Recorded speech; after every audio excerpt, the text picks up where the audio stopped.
The game is the most exciting and authentic espionage game ever. You will pay a price if you make the wrong decision. Who's telling the truth, who's not telling the truth. You can get a pretty good sense of what an intelligence career would include. So I say, this is no fantasy, this is a real game. What drives Spycraft is reality. We asked the men that ran the two largest spy agencies in the world, what are the most dangerous scenarios looming in all of our futures?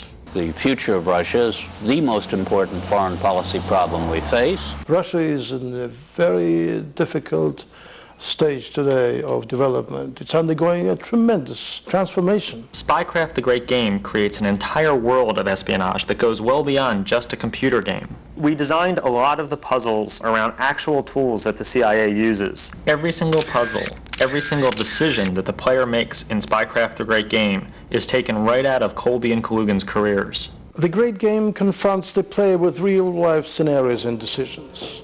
As in the world of espionage, the line between right and wrong, friend and foe blur.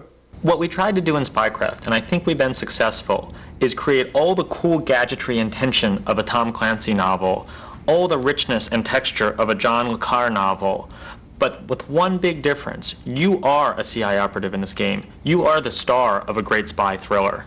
You play the role of a CIA operative working deep undercover to stop a group of spy mercenaries. In the game, as well as in the real world, there's a great fear that the Russian mafia is going to take control of all the Russian nuclear, chemical, and biological weapons.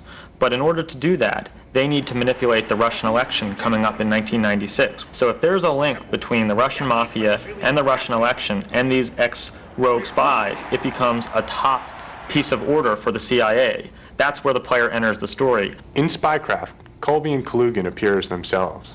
No one is above suspicion in this game. Not Colby and not Kalugin.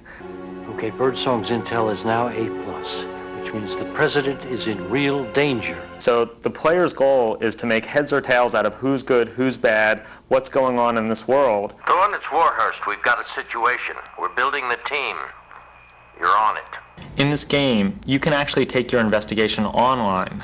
The game is all tied together with a system called Intel Link. What we're doing is we're creating links in the game that will link our website to these other websites, the CIA, DEA, FBI. When the player enters this game, they're entering a post-Cold War spy world that is living and breathing. I know what this means. This is Thor. I wanted to show how deeply organized crime permeates Russia. I could think of no better place to start. The U.S. So you are FBI, CIA?